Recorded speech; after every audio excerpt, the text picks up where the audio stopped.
लालची राजा की कहानी एक डरावना सच। कई साल पहले एक राजा था जिसकी लालच की कोई सीमा नहीं थी। उसने दौलत और ताकत के लिए सब कुछ दांव पर लगा दिया।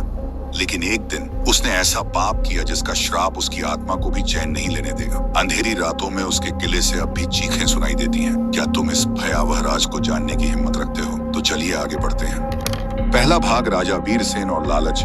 स्वर्णपुर राज्य का राजा वीरसेन बहुत ही लालची था।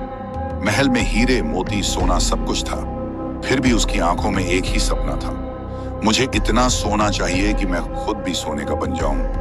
प्रजा भूखी मर रही थी, लेकिन राजा दिन रात खजाना बढ़ाने में लगा था। एक रात राजा को सपना आया। सपने में एक काली साया बोली, उत्तर दिशा के जंगल में तेरा सपना छुपा है, जा और ले ले। अगली सुबह राजा ने सेना भेजी और सच में वहां एक प्राचीन गुफा मिली।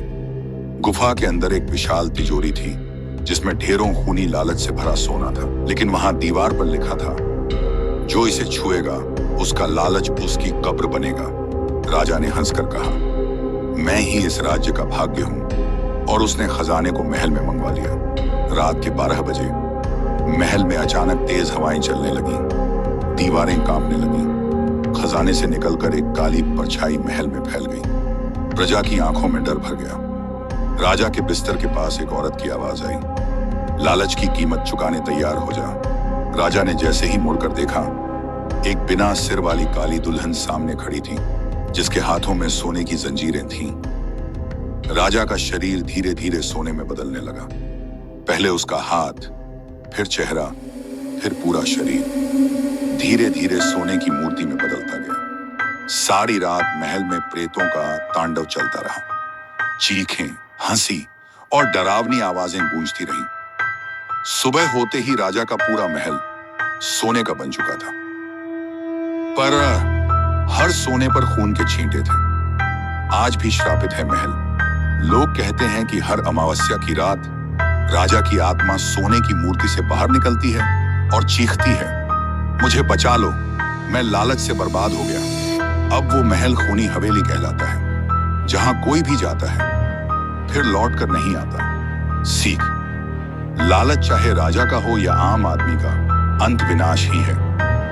जब राजा वीरसेन सोने की मूर्ति बन गया और महल भी खूनी हवेली में बदल गया, तब भी कहानी खत्म नहीं हुई थी। राजा की आत्मा पूरी तरह से शांत नहीं हुई थी, क्योंकि उसका लालच अभी भी बाकी था। राजा की आत्मा अब रात को बाहर निकलकर राज्य के लोगों को सोने में बदलने लगी। हर अमावस्या की रात कोई न कोई प्रजा, कोई राहगीर, कौन या कोई भोला भटका मुसाफिर महल में खींच लिया जाता। सुबह होते ही वो भी सोने की मूर्ति बना दिया जाता था, जिसकी आंखों से खून टपकता रहता। 100 साल बाद राजा की आत्मा ने दुर्गा पूजा के समय पूरे गांव को सोने में बदलने का मन बना लिया। औरतों, बच्चों, बूढ़ों, जवानों को महल में खींच कर ले जाया गया। रात भर चीखें गूंजती रहीं, बचाओ, हमें छोड़ दो। लेकिन राजा वीरसेन की आत्मा ने सबको सोने की मूर्तियों में बदल दिया। अब हवेली के हर कमरे में सैकड़ों सोने की मूर्तियां हैं, जिनकी आंखों से रक्त टपकता है, और वो सभी धीरे धीरे जिंदा होने लगी हैं। कहते हैं, जब ये सभी मूर्तियां पूरी तरह जीवित हो जाएंगी, तब वे गांव से बाहर निकलकर पूरी दुनिया को सोने में बदल देंगी, और राजा फिर से सोने का साम्राज्य बनाएगा, जहां इंसान नहीं, केवल रक्त बहाती सोने की मूर्तियां रहेंगी। अंतिम डायलॉग, अब मेरा लालच अमर हो चुका है, मैं कभी नहीं रुकूंगा। राजा की हंसी महल से आज भी गूंजती है।